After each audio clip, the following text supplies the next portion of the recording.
Si BBM talaga ang nasa likod ng impeachment case laban kay VP Sara. O yan ang tila pananaw nitong political analyst mga kababayan na si Malo Tequia na etong ating Pangulo is testing the waters. Ng dalawang paa siguro mga kababayan.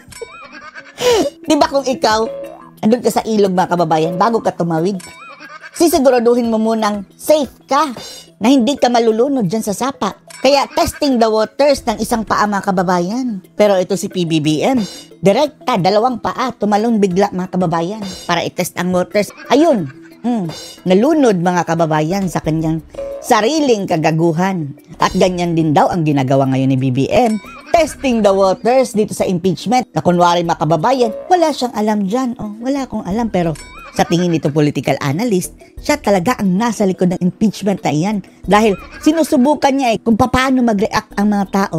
Na kunwari, distansya, wala kong alam dyan, wag niyong i-impeach si Sara dahil yan unimportant. Pero paano ka makakapag-deny kung ikaw ang presidente at ang lahat ng itong mga buaya mo ang siyang gumagalaw para ma-impeach si Inday? Panoorin niyo po ha. Do you believe that the calls to impeach the Vice President do not come from the President? Do you believe that? Baliktad ang pagkatanong niya mga kababayan. No? Naniniwala ka ba na hindi ang presidente ang nasa likod? May bias din mga kababayan. Sa tanong pa lang pero ang sagot ng political analyst. Strategic movement by the President. Strategic movement by the President. Strategy ng mga bangag mga kababayan. They are testing the waters. Ng dalawang paa. Diretso hulog mga kababayan sa ilog. Malalim pala ito. Basa na ako. Nakuryente mga kababayan ang ating presidente sa kanyang pinaplanong impeachment laban kay Sara Duterte. He probably allowed someone to, pursue the impeachment. No, he allowed. Although sinasabi niya mga kababayan na wag niyong ituloy yan dahil important, pero natuloy pa rin. Propaganda ng mga ngagba. As a logical occurrence coming from the dawn presser of the Vice President, but with the reaction of the people, the Iglesia ni Cristo, biglang cambio. Dahil pag-test nila mga kababayan, malalim pala ito. Baka malunod tayo. To flex its muscle, I think realpolitik and pragmatism has been introduced into the frame. That is why the President is trying to see where he can gain leverage. Hindi pa ba malinaw sa mga medyang ito mga kababayan na si Bangag talaga ang nasa likod niyan? Isipin nyo na lang mabuti ha. Si Pangulong Duterte ngayon, ang tatay ni Sara, kakasuhan na ng crimes against humanity. Dito sa Pilipinas, maliban pa yung sa ICC, ang mga kaalyado na si Bato, Bongo, kakasuhan din. Genocide. Ang kakampi ni Pangulong Digong na si Kibuloy, kinulong. Nagsasalita na rin yun Pinagtatanggol si VP Sara Duterte ni Kibuloy mga kababayan. Si Harry Roque, napatahimik na rin mga kababayan dahil kinasuhan ng human trafficking, Diyos mio. Walang kakwenta-kwentang mga testigo mga kababayan, pinatulan. At siguradong ikukulong nila yun mga kababayan na walang piyansa. Kaya nagtatago sa ibang bansa ang SMNI. Ginorgor ang prangkisa. Lahat ng mga kaalyado ng mga Duterte mga kababayan, ginigipit nila. Tapos, hindi kayo maniniwala na hindi si BBM ang nasa likod ng impeachment ngayon ni VP Sara? Tanga na lang mga kababayan ang nag-iisip na walang kinalaman yung singagba. Discussed in the chamber is impeachment.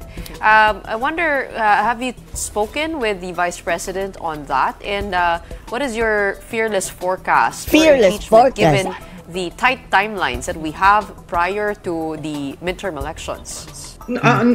Just to directly reply, no, I have not talked with the Vice President on that. I have reviewed the two impeachment complaints. Political strategist Malo Tequia. One is based in news articles and the old story of Senator Trillanes. Kita nyo mga kababayan, ang kanilang resource person talaga si Trililing. Yung script ni Trililing ang sinusunod nila ngayon mga kababayan. And the second is based on the hearings of Quad and the good government. Good governance. I agree with you. The timing is really off. They're going on a recess now. and then they will be back mid-January to be off by first week of February. So the session days remaining there are really very few. And then there is talk that there's a third impeachment where Tapos na-file na ng pare. they're trying to get one-third of the signatures of members of the House so that it will just go directly to the Senate.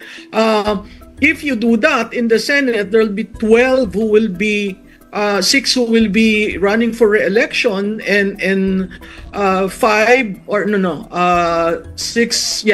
7 running for re-election, and 5 ending their term.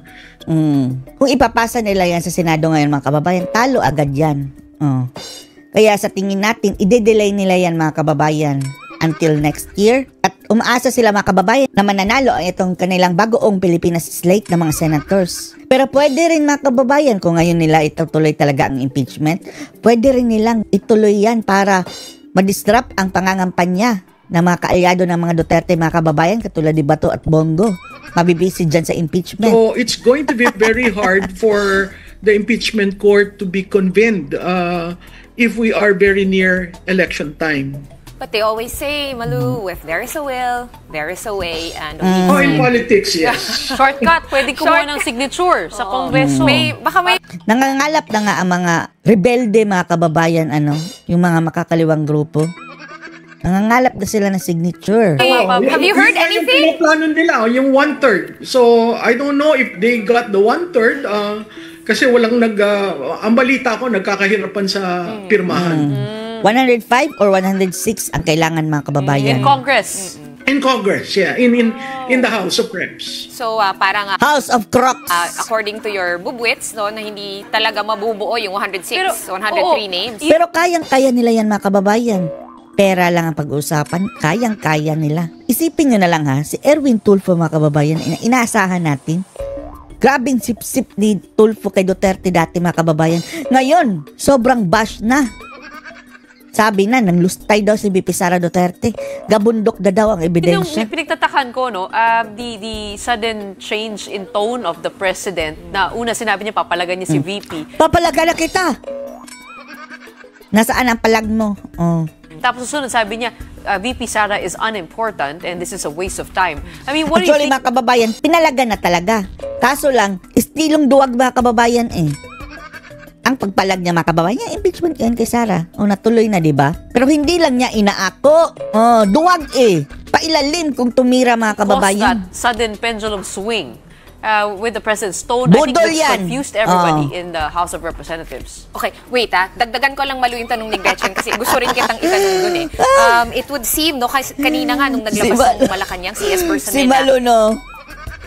In fairness, mga kababayan, mayroong nireklamo si Malu. Ewan ko kung tinuloy ba niya yung kaso dahil pinaglaruan ang kanyang litrato, mga kababayan, nilagyan ng parang ilong ng pig, no? Ang kanyang litrato, mga kababayan. Galit na galit si Malu Tiquia. Nagsasabi nga na nasa likod niyan, mga kababayan, yung mga dilawan o mga luyelos try, mga kababayan. Ang tawag nga sa kanya, Malu Tiquia daw. Mas kikilatisin muna nila line by line yung budget. Sabi ko, parang nakikinig naman sila sa taong bayan. Wow, nakikinig ang mga bangag? Kailan pa? Nagkakagulo yung mga taong bayan din, no? Social media about impeachment. Bigla rin siyang kind of parang nag-iba yung ihip nung hangin. Kung nakinig siya, dapat nabigyan niya ng pondo ang PhilHealth. Hindi Zero pa rin, mga kababayan. At kung nakikinig talaga siya sa taong bayan, dapat sinibak na niya si Tamba. Andyan pa rin si Tamba. At kung nakikinig talaga siya, dapat bumaba na siya sa pwesto dahil ang sigaw ng taong bayan, bangag ka. Hindi ka marunong maging pangulo. Bumaba ka na dyan sa pwesto. Do you think the president actually is reactionary and does listen to the will of the people? Never! Listening to the people, I think No. it's kind because he has never listened to the people. Never He has to listen. listen because we are in a state of influx. Yan talaga ang katotohanan, mga kababayan. He has never listened to the people. In terms of politics, and there is a tipping point that will be very near, either from his side or this side. So Ang ganyang mga klaseng tao, mga kababayan, nauuna kasi ang yabang. Kung sa mga plano, hindi naman talaga plano na konkreto, ha, mga imaginative na plano mga kababayan katulad ni Pacquiao. Pareho lang yan sila ni BBM. Ang taas ng projection. Para talagang walang risk mga kababayan, no? Na yan ang talagang plano natin.